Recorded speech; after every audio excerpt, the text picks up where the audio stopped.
Joy family. Welcome to the Joyful House. Welcome to Once Upon a Storybook. Hope you are having a wonderful Sunday afternoon. It is Sunday, November the 9th, 2025, and I hope you're ready for the next two chapters of our storybook adventures.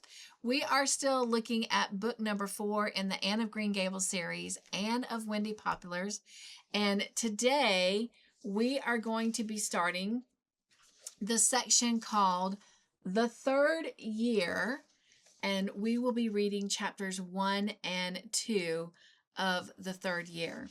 So if you're ready, sit back, relax, and enjoy the storybook adventure. Chapter 1, Windy Poplars, Spooks Lane, September 8th. Dearest, the summer is over, the summer in which I have seen you only that weekend in May, and I am back at Windy Poplars for my third and last year in Summerside High. Catherine and I had a delightful time together at Green Gables, and I'm going to miss her dreadfully this year. The new junior teacher is a jolly little personage, chubby and rosy and friendly as a puppy. But somehow there's nothing more to her than that. She has sparkling, shallow blue eyes with no thought behind them. I like her. I always like her. Neither more nor less. There's nothing to discover in her. There was so much to discover in Catherine when you once got past her guard. There's no change at Windy Poplars. Yes, there is. The old red cow has gone to her long home, so Rebecca Dew sadly informed me when I came down to supper Monday night. The widows have decided not to bother with another one, but to get milk and cream from Mr. Cherry. This means that little Elizabeth will come no more to the garden gate for her new milk. But Mrs. Campbell seems to have grown reconciled to her coming over here when she wants to. So that does not make so much difference now. And another change is brewing. Aunt Kate told me, much to my sorrow, that they have decided to give Dusty Miller away as soon as they can find a suitable home for him. When I protested, she said they were really driven to it for peace sake. Rebecca Dew has been constantly complaining about him all summer, and there seems to be no other way of satisfying her. Poor Dusty Miller. And he is such a nice, prowly, purring darling. Tomorrow, being Saturday, I'm going to look after Mrs. Raymond's twins while she goes to Charlottetown to the funeral of some relative. Miss Raymond is a widow who came to our town last winter. Rebecca Dew and the Windy Poplar widows, really Summerside is a great place for widows, think her a little too grand for Summerside. But she was really a wonderful help to Catherine and me in our dramatic club activities. One good turn deserves another. Gerald and Geraldine are 8 and a pair of angelic-looking youngsters, but Rebecca Dew pulled a mouth, to use one of her own expressions, when I told her what I was going to do. But I love children, Rebecca. Children, yes, but them's are holy terrors, Miss Shirley. Mrs. Raymond doesn't believe in punishing children no matter what they do. She says she's determined that they will have a natural life. They take people in by that saintly look of theirs, but I've heard what her neighbors have had to say of them. The minister's wife called one afternoon. Well, Miss Raymond was sweet as sugar pie to her, but when she was leaving, a shower of Spanish onions came flying down the stairs, and one of them knocked her hat off. Children always behave so abominably when you especially want them to be good, was all Miss Raymond said. Kinder as if she was rather proud of them being so unmanageable. They're from the States, you know, as if that explained everything. Rebecca has about as much use for Yankees as Miss Lynde has. Chapter 2. Saturday forenoon, Anne took herself to the pretty old-fashioned cottage on a street that straggled out into the country, where Mrs. Raymond and her famous twins live. Miss Raymond was all ready to depart. rather gaily dressed for a funeral, perhaps, but especially with regard to the beflowered hat perched on top of the smooth brown waves of hair that flowed around her head, but looking very beautiful. The 8-year-old twins who had inherited her beauty were sitting on the stairs, their delicate faces wreathed with a quite cherubic expression. They had complexions of pink and white, large china blue eyes, and areoles of fine, fluffy, pale yellow hair.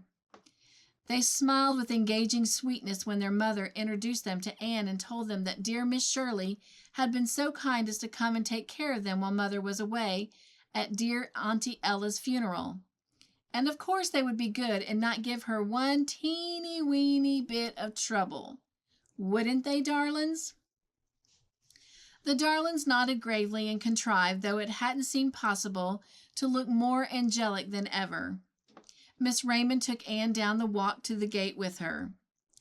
"They're all I've got now," she said pathetically. "Perhaps I may have spoiled them a little. I know people say I have. People always know so much better how you ought to bring up your children than you know yourself. Haven't you noticed, Miss Shirley? But I think loving is better than speaking any day, don't you, Miss Shirley? I'm sure you will have no trouble with them. Children always know whom they can play on and whom they can't, don't you think? That poor old Miss Prouty up the street, I had her to stay with them one day, but the poor darlings couldn't bear her, so of course they teased her a good bit. You know what children are. She has revenged herself by telling the most ridiculous tales about them all over town. But they'll just love you, and I know they'll be angels. Of course they have high spirits, but children should have, don't you think? It's so pitiful to see children with a cowed appearance, isn't it? I like them to be natural, don't you? Too good children don't seem natural, do they? Don't let them sail their boats in the bathtub or go wading in the pond, will you? I'm so afraid of them catching cold. Their father died of pneumonia." Miss Raymond's large blue eyes looked as if they were going to overflow, but she gallantly blinked the tears away. "Don't worry if they quarrel a little. Children always do quarrel, don't you think? But if any outsider attacks them, my dear, they really just worship each other, you know. I could have taken one of them to the funeral, but they simply wouldn't hear of it. They've never been separated a day in their lives, and I couldn't look after twins at a funeral, could I now?" "Don't worry, Miss Raymond," said Anne kindly. "I'm sure Gerald and Geraldine and I will have a beautiful day together. I love children." "I know it. I felt sure the minute I saw you that you love children. One can always tell, don't you think? There's something about a person who loves children. Poor old Miss Prouty detests them. She looks for the worst in children, and so, of course, she finds it. You can't conceive what a comfort it is for me to reflect that my darlings are under the care of one who loves and understands children. I'm sure I'll quite enjoy the day." "You might take us to the funeral," shrieked Gerald, suddenly sticking his head up on the stair window. "We never have any fun like that." "Oh, they're in the bathroom," exclaimed Miss Raymond tragically. "Dear Miss Shirley, please go and take them out. Gerald, darling, you know Mother couldn't take you both to the funeral. Oh, Miss Shirley, he's got that coyote skin from the parlor floor tied around his neck by the paws again. He'll ruin it. Please make him take it off at once. I must hurry or I'll miss the train." Mrs. Raymond sailed elegantly away, and Anne ran upstairs to find that the angelic Geraldine had grasped her brother by the legs and was apparently trying to hurl him bodily out of the window. "Miss Shirley, make Gerald stop putting out his tongue at me," she demanded fiercely. "Does it hurt you?" asked Anne smilingly.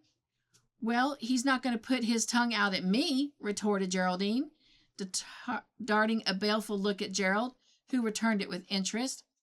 "My tongue's my own, and you can't stop me from putting it out when I like. Can she, Miss Shirley?" Anne ignored the question. "Twins, dear, it's just an hour till lunchtime. Shall we go and sit in the garden and play games and tell stories? And Gerald, won't you put that coyote skin back on the floor?" "But I want to play wolf," said Gerald. "He wants to play wolf," cried Geraldine, suddenly aligning herself on her brother's side. We want to play woof, they both cried together. A peal from the doorbell cut the knot of Anne's dilemma. Come on and see who it is, cried Geraldine. They flew to the stairs and by reason of sliding down the banisters got to the front door much quicker than Anne, the coyote skin coming unloosed and drifting away in the process. We never buy anything from peddlers, Gerald told the First Lady standing on the doorstone. Can I see your mother? Asked the caller. No, you can't. Mother's gone to Aunt Ella's funeral. Miss Shirley's looking after us. That's her coming down the stairs. She'll make you scat. Anne did feel rather like making the caller scat when she saw who it was. Miss Pamela Drake was not a popular caller in Summerside. She was always canvassing for something, and it was generally quite impossible to get rid of her unless you bought it, since she was utterly impervious to snubs and hints and had apparently all the time in the world at her command. This time she was taking orders for an encyclopedia, something no school teacher could afford to be without. Vainly, Anne protested that she did not need an encyclopedia. The high school already possessed a very good one. 10 years out of date, said Miss Pamela firmly. We'll just sit down here on this rustic bench, Miss Shirley, and I'll show you my prospectus. I'm afraid I haven't time, Miss Drake. I have the children to look after. It won't take but a few minutes. I've been meaning to call on you, Miss Shirley, and I call it real fortunate to find you here. Run away and play, children, while Miss Shirley and I skim over this beautiful prospectus. Mother's hired Miss Shirley to look after us, said Geraldine, with a toss of her aerial curls. But Gerald had tugged her backward, and they slammed the door shut. You see, Miss Shirley, what this encyclopedia means. Look at this beautiful paper. Feel it. The splendid engravings. No other encyclopedia on the market has half the number of engravings, the wonderful print. A blind man could read it, and all for $80. $8 down and $8 a month till it's all paid. You'll never have such another chance. We're just doing this to introduce it. Next year it will be 120. But I don't want an encyclopedia, Miss Drake, said Anne desperately. Of course you want an encyclopedia. Everyone wants an encyclopedia. A national encyclopedia. I don't know how I lived before I became acquainted with the National Encyclopedia. Live. I didn't live. I just merely existed. Look at that engraving of the cassory, Miss Shirley. Did you ever see such a cassory before? But, Miss Drake, if you think the terms are a little too onerous, I feel sure I can make a special arrangement for you being a school teacher. 6 a month instead of 8. You simply can't refuse an offer like that, Miss Shirley. Anne almost felt she couldn't. Wouldn't it be worth $6 a month to get rid of this terrible woman who had been so evidently made up her mind not to go until she had gotten an order? Besides, what were the twins doing? They were alarmingly quiet. Suppose they were selling their boats in the bathtub, or had sneaked out the back door and gone wading in the pond. She made one more pitiful effort to escape. I think this is over, Miss Drake, and let you know. There's no time like the present, said Miss Drake, briskly getting out her fountain pen. You know you're going to take the National, so you might just as well sign for it now as any other time. Nothing is ever gained by putting things off. The price may go up any moment, and then you'd have to pay 120. Sign here, Miss Shirley. Anne felt the fountain pen being forced into her hand. Another moment, and then there was such a blood-curdling shriek from Miss Drake that Anne dropped the fountain pen under the clump of golden glow that flanked the rustic seat, and gazed in amazed horror at her companion. Was that Miss Drake? That indescribable object, hatless, spectacleless, almost hairless? Hat, spectacles, false front were floating in the air above her head, halfway up to the bathroom window, out of which 2 golden heads were hanging. Gerald was grasping a fishing rod to which were tied 2 cords ending in fishing hooks. By what magic he had contrived to make a trifle catch, only he could have told. Probably it was sheer luck. Anne flew into the house and upstairs. By the time she reached the bathroom, the twins had fled. Gerald had dropped the fishing rod, and a peep from the window revealed a furious Miss Drake retrieving her belongings, including the fountain pen, and marching to the gate. For once in her life, Miss Pamela Drake had failed to land her order. Anne discovered the twins seraphitically eating apples on the back porch. It was hard to know what to do. Certainly such behavior could not be allowed to pass without a rebuke, but Gerald had undoubtedly rescued her from a difficult position, and Miss Drake was an odious creature who needed a lesson. Still, "You've got a great big worm," shrieked Gerald. "I saw it disappear down your throat." Geraldine laid down her apple and promptly turned sick, very sick. Anne had her hands full for some time, and when Geraldine was better, it was lunch hour, and Anne suddenly decided to let Gerald off with a very mild reproof. After all, no lasting harm had been done. Miss Drake, who would probably hold her tongue religiously about the incident for her own sake. "Do you think, Gerald," she said gently, "that what you did was a gentlemanly action?" "Nope," said Gerald, "but it sure was some good fun. Gee, I'm some fisherman, ain't I?" The lunch was excellent. Miss Raymond had prepared it before she left, and whatever her shortcomings as a disciplinarian might be, she was a good cook. Gerald and Geraldine, being occupied with gorging, did not quarrel or display worse table manners than the general run of children. After lunch, Anne washed the dishes, getting Geraldine to help dry them and Gerald to put them carefully away in the cupboard. They were both quite knacky at it, and Anne reflected complacently that all they needed was wise training and a little firmness. And that is the end of chapter 2.